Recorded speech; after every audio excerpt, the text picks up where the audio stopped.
Hello vinyl community, Steve here, FlipSideCT, and I had mentioned my last video, which was my Houston record store trip, and you checked it out if you haven't seen it. And I have gone to Houston again. Actually, it was last weekend. Anyway, I will say that I didn't get anything, believe it or not. I did go to two stores, Cactus Music, which I went back again, and also Sig's Lagoon. And just expensive at Sig's. Great looking place, but it's just expensive, and Cactus just didn't have anything. So I'm not going to show anything from Houston. I did go to a couple of shows, also something this weekend, and so I have that going. And then I have another album review coming up. Well, I guess I should say sometime in the future. It takes so long to work on these things. I still got to finish some literature. But I am doing something I've been saying, a iconic place in New York. And I'm going to be doing a documentary. I don't know, just my version of a documentary, and doing a lot of homework right now, and it's challenging and it's fun, and I got to piece it together. It's a lot of work, but it's fun. So still working on that. Yeah, so it's season for shows. So I didn't think I'd be getting things as much as I thought, but I did find a couple things I wanted. So that's about what I got. Thank you, new subscribers, for coming in. I appreciate that. And I'm just going to jump into a few finds. I purchased this one online, and Johnny Thunders. This is the LAMF. This is the Like a Motherfucker. This is the Lost 77 mixes. So there's some versions on here that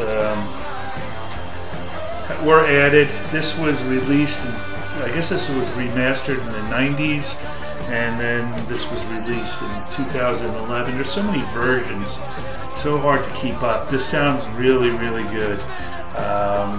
But Tony, I think it's Tony James, is the one that worked with Johnny in the 90s to remaster these things, because it was just a screw up. It was just a dark cloud over the band when they recorded this in England. I mean, there was internal fighting in the band. It was just, people were angry. Disagreements over the mixes, just constant disagreements, and then they went over the budget real quick. So basically they thought it was okay to expense out taxi rides from London to, I guess, Birmingham and a few other places outside London to get heroin. So that budget was gone. So anyway, it was a lot of trouble with this album, and it was redone before Johnny passed. But this is just one that I've been wanting to get, and it's something that you should get if you're into the Dolls and Thunders. Not going to go into detail. I spoke a lot about this album, and my Walter Lure video, and the original did say Heartbreakers, and now this one says Johnny Thunders. So there's a lot of CDs with extras in here, but this just got some cool songs on here.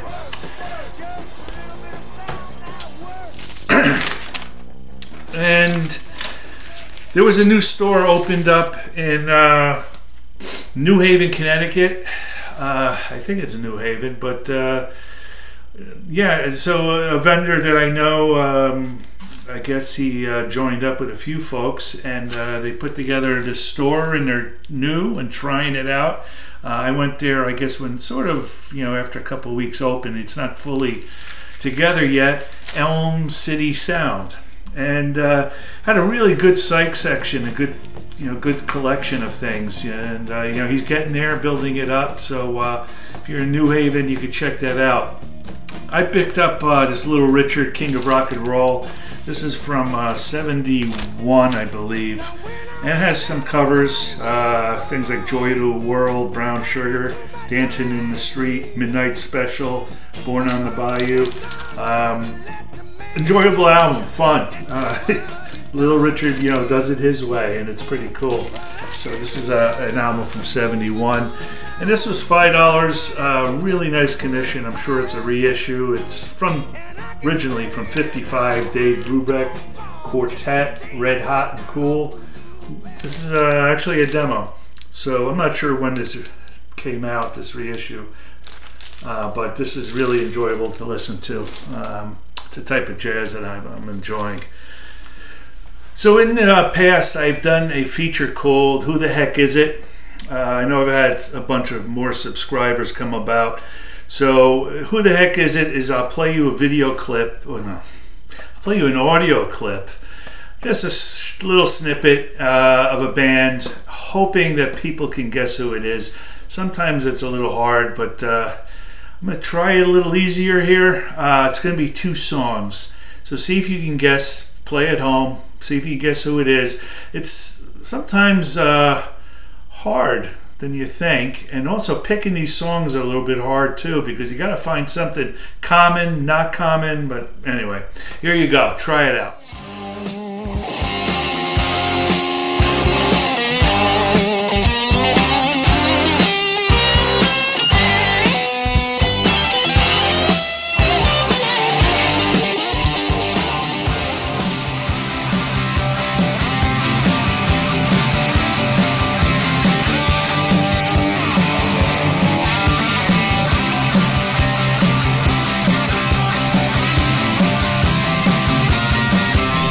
Okay, well, I'm a huge fan of Humble Pie and Steve Marriott. Humble Pie is just, I don't know how anyone could dislike this band. I mean, they were so hot in the early 70s. I didn't get to see them. I do remember hearing, when they were around, very, but more of the later bands, not this hot band. So this is a King Biscuit Flower Hour. There's a couple versions of this album, and this one came out, I think, in 2011. Yeah. So King Biscuit Flower Hour in San Francisco, Winter Garden. They were promoting the tour for Eat It album. They were still touring with that, and this is just kick ass. Steve Marriott, Humble Pie, rockin' guitar sound is wonderful. The new guitarist Dave Clemson is on here. He is different than Frampton, gives a harder edge, also some soul in here. They have the Blackberry Singers, and they're the backup band. This is just a wonderful album to have. I really was psyched to find this online and get this. Humble Pie, live at the Winterland. If you like them, look for this one. It did come also with this poster, which I'm going to probably tell my wife I want to hang this in the bedroom. Just kidding. Anyway, Humble Pie. Okay, the last one I wanted to show is a band from Cleveland, Ohio, formed in '69. Psych, hard rock. There you go.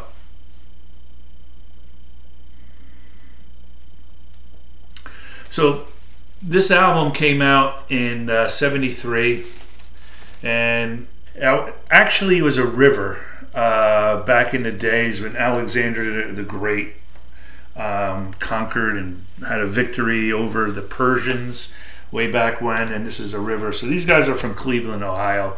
Nothing to do with the Persians or Alexander the Great that I know of. But this is a time capsule, '73. Unbelievable, just rock. I mean, put down that Greta Van Fleet album and listen to this. Put this on. The vocals are just all there. The ranges are just unbelievable. Leffel, I think his name is. is the lead singer, but just a combination of everything. I've listened to this several times, and I'm digging it more and more. So really glad to turn you on to this. Hopefully you could check it out, listen to it a little deeper. They actually went to the Mercer Art Center. That's where the Dolls played a lot. That's the place in that series vinyl that the ceiling caved in. Anyway, but they performed there. They showcased for RCA Columbia.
Pretty much hired on the spot. They were only supposed to play 20 minutes long. They played an extra 10, got a standing ovation.